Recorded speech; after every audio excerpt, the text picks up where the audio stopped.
well, here we've got a Bally dash 35 MPU.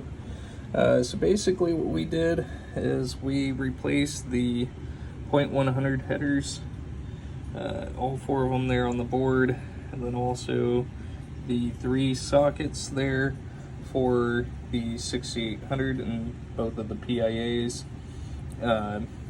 Replaced the sockets here for the ROMs as well as the 6810 and added NVRAM here to the board.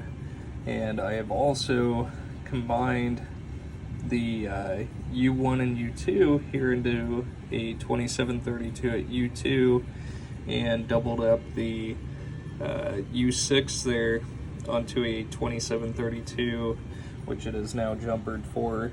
I did replace the 6800 just because we had quite a bit of corrosion there on the legs, which I'm almost certain that may be what was causing the resets there for you. If not, these headers will definitely help take care of that.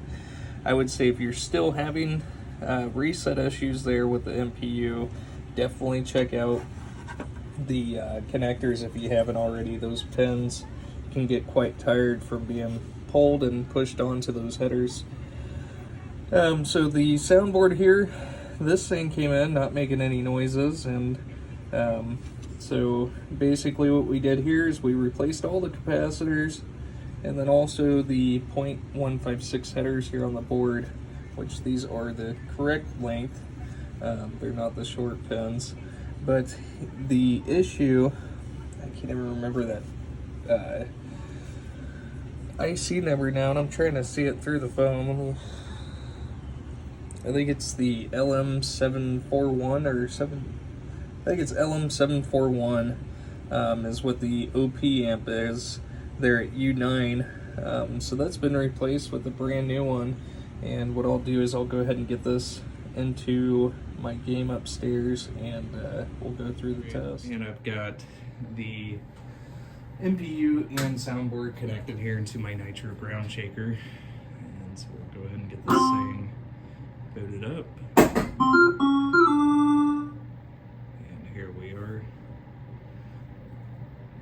And go ahead and enter into diagnostics, and first test is going to be all lamps and then displays.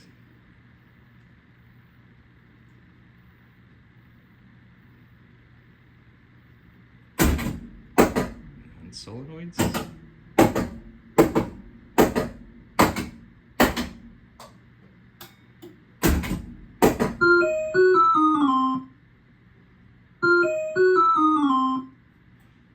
And into switches. So I'm gonna go and we'll test the, let's see, what is this, the first column. Let me make sure these are registering, because I know the switch press is typically a little bit longer on the Bally's than it is the Williams boards. And then we'll go through the first row, and the last switch here is switch 40. So we are 100% good to go here.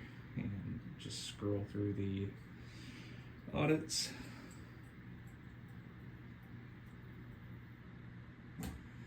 And it'll reboot.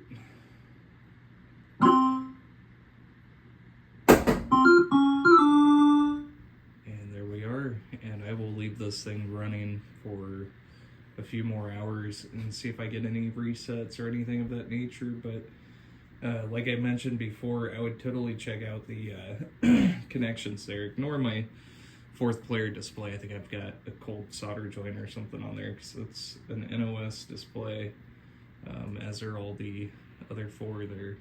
But thank you so much for sending it.